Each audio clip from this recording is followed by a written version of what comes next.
Assalamualaikum warahmatullahi wabarakatuh. Kembali lagi bersama kami, dan sebenarnya sudah diperingatkan dengan keras dan dengan tegas oleh Pak Presiden Prabowo Subianto, namun ternyata kasus dan pelaku korupsi masih berkeliaran. Dan yang terbaru, ada beberapa fraksi, salah satunya dari Partai Merah, yang terlibat kasus korupsi dan sudah ada yang ditahan dan ada yang memang baru tahap pemanggilan oleh KPK. Tentunya ini sangat disayangkan karena kita semua tahu bahwa DPR menjadi salah satu lembaga yang sangat-sangat krusial bagi Indonesia, dan tentu saja namanya juga wakil rakyat, tentunya harus mendengar dan melaksanakan aspirasi rakyat yang sekiranya memang berdampak baik untuk keberlangsungan negara. Kali ini kita memang tengah membahas kasus korupsi yang terus ada di Indonesia. Kita semua tahu bahwa Kejaksaan Agung telah membeberkan beberapa kasus korupsi yang sangat-sangat memiliki potensi kerugian yang sangat tinggi, bahkan ditaksir ada yang mencapai 1.000 triliun. Maka dari itu kita harus berfokus pada satu isu terlebih dahulu. Bukan kita menyingkirkan isu lain, namun kita harus berbicara terkait bagaimana penanganan kasus korupsi di Indonesia. Kita semua sepertinya sudah tidak perlu dijelaskan lagi bagaimana KPK maupun Kejaksaan Agung di era kepemimpinan Presiden Prabowo Subianto benar-benar sudah all out dalam melaksanakan tugas dan wewenangnya. Kita sudah melihat bagaimana mafia-mafia koruptor, mafia migas pun kini sudah diseret habis oleh Kejaksaan Agung, dan tentunya ini tiada lepas dari kontribusi atau backup dari Pak Presiden Prabowo Subianto. Jadi artinya kita melihat bagaimana penanganan korupsi di Indonesia ini sebenarnya sudah sangat tepat. Namun kita patut menantikan bagaimana undang-undang yang memang menjadi payung hukum secara sah dan tentu saja kuat. Salah satunya adalah Undang-Undang Perampasan Aset, kemudian Pemiskinan Koruptor. Artinya memang aset-aset yang telah dicuri oleh para koruptor harus kembali lagi kepada negara. Namun kita patut nantikan undang-undang tersebut disahkan oleh DPR.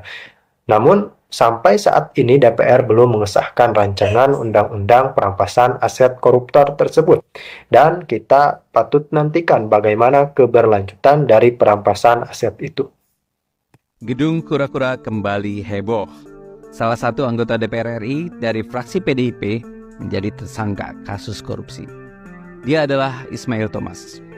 Ismail Thomas diduga memalsukan dokumen yang dijadikan alat bukti dalam persidangan sengketa lahan antara PT Sendawar Jaya dan sejumlah pihak, termasuk Kejaksaan Agung. Patut diduga bahwa pemalsuan tersebut terkait kedudukan tersangka sebagai Bupati Kutai Barat pada tahun 2006 sampai 2016. Apabila terbukti bahwa pemalsuan dilakukan ketika Ismail Thomas menjabat, maka sangat mungkin uang hasil kejahatan tersebut digunakan yang bersangkutan untuk mengikuti pemilihan anggota legislatif 2019. Kasus ini seharusnya membuka mata publik bahwa uang haram yang masih beredar akan dapat mengantarkan seseorang pada kekuasaan dan berpotensi untuk berbuat jahat kembali, misalnya korupsi. Inilah mungkin yang menjadi penyebab DPR enggan mengesahkan RUU Perampasan Aset. Kehadiran Undang-Undang Perampasan Aset dan pembatasan uang kartal bisa mengakibatkan banyak anggota incumbent yang tidak bisa mencalonkan kembali. Kasus ini dapat menjadi momentum untuk kembali mendesak DPR mengesahkan RUU Perampasan Aset sebelum pemilu 2024. Selain itu, partai politik juga sebaiknya bertindak keras kepada siapapun anggotanya yang korupsi untuk kepentingan apapun. Hal ini dilakukan supaya pemilu berjalan jujur dan adil. Diharapkan pemilu 2024 bisa terhindar dari politik uang, apalagi menggunakan uang haram. Buah mengkudu, buah delima. Obat mumet di hari Minggu. Bila ingin Indonesia maju 2045, sahkan Undang-Undang Perampasan Aset. Jangan biarkan rakyat menunggu. Mantan Menteri Koordinator Bidang Politik, Hukum, dan Keamanan Menko Polhukam, Mahfud MD menegaskan pentingnya pengesahan rancangan undang-undang RUU Perampasan Aset sebagai instrumen hukum untuk mempercepat pemberantasan korupsi di Indonesia. Ia menilai bahwa pengesahan RUU ini lebih efektif dibandingkan pendekatan kompromistis seperti denda damai bagi koruptor. Mahfud menyoroti bahwa tanpa RUU Perampasan Aset, banyak harta hasil tindak pidana korupsi yang sulit dikembalikan ke negara karena celah hukum yang ada. Selama ini banyak aset hasil korupsi yang tidak bisa dirampas karena tidak adanya payung hukum yang kuat. Jika RUU ini disahkan, negara akan memiliki alat yang lebih efektif dalam memberantas korupsi, ujar Mahfud dalam sebuah diskusi publik. Menurutnya, RUU ini akan memberikan kewenangan kepada aparat penegak hukum untuk menyita dan mengelola aset hasil kejahatan, bahkan tanpa perlu menunggu putusan pidana inkrah. Hal ini selaras dengan praktik yang sudah diterapkan di berbagai negara maju dalam menangani kasus tindak pidana ekonomi.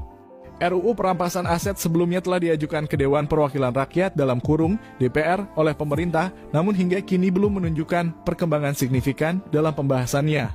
Sejumlah pihak termasuk aktivis anti korupsi dan akademisi hukum mendesak agar DPR segera mengesahkan RUU ini guna memperkuat penegakan hukum. RUU ini akan memberikan kepastian hukum dalam perampasan aset yang diperoleh dari hasil kejahatan. Hal ini sangat penting agar tidak ada lagi pelaku korupsi yang masih menikmati hasil kejahatannya, ujar seorang pakar hukum dari Universitas Indonesia. Mahfud juga mengingatkan bahwa lambatnya pembahasan RUU ini bisa menimbulkan ketidakpercayaan publik terhadap upaya pemberantasan korupsi. Kalau RUU ini terus-menerus tertunda, publik akan bertanya-tanya apakah ada pihak yang sengaja menghambatnya, tegasnya. Meski mendapatkan dukungan luas, RUU perampasan aset masih menghadapi tantangan di DPR. Beberapa fraksi di parlemen disebut-sebut masih memiliki perbedaan pandangan terkait beberapa klausul dalam RUU ini, terutama mengenai mekanisme perampasan aset tanpa putusan pengadilan. Namun, Mahfud menegaskan bahwa aturan ini tidak akan mengancam hak individu yang tidak bersalah. Sebab dalam RUU tersebut telah diatur mekanisme pembuktian terbalik yang memungkinkan pihak yang merasa dirugikan untuk membela haknya di pengadilan.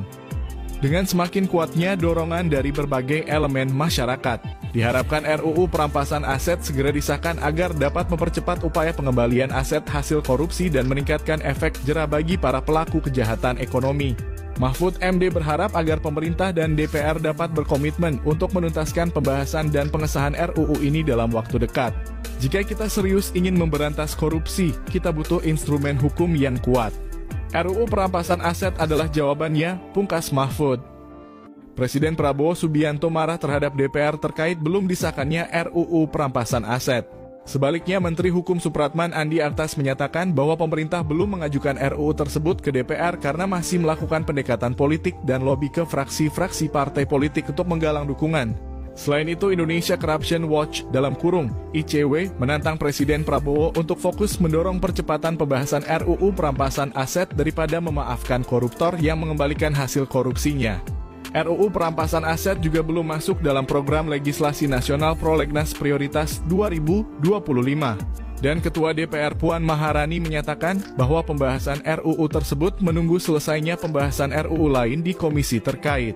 Pemerintah masih melakukan pendekatan politik dan lobi ke DPR untuk memastikan dukungan dari fraksi-fraksi. Mahfud tanya pada kita, tolong dong undang-undang perampasan aset dijalanin. Republik di sini nih gampang Pak selayani. Lobinya jangan di sini Pak. Ini Korea ini semua menurut bosnya masing-masing.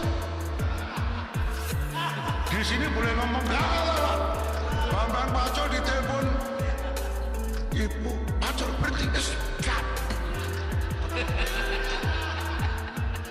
Ini laksanakan Pak. Jadi 2 presiden pernah nanya sama saya, pembatalan uang kartal sama ini RUU ini yang mana ya Pak Presiden? Kalau pembatalan uang kartal pasti DPR nangis semua. Kenapa? Masa dia bagi duit harus pakai e-wallet? E-walletnya cuma 20 juta lagi. Nggak bisa Pak. Nanti mereka nggak jadi lagi. Oke. Saya terang-terangan ini. Gitu loh. Mungkin perampasan aset bisa, tapi harus bicara dengan para ketuanya dulu. Kalau di sini teori saja permintaan jenazah langsung saya jawab. Bambang Pacul siap kalau gitu.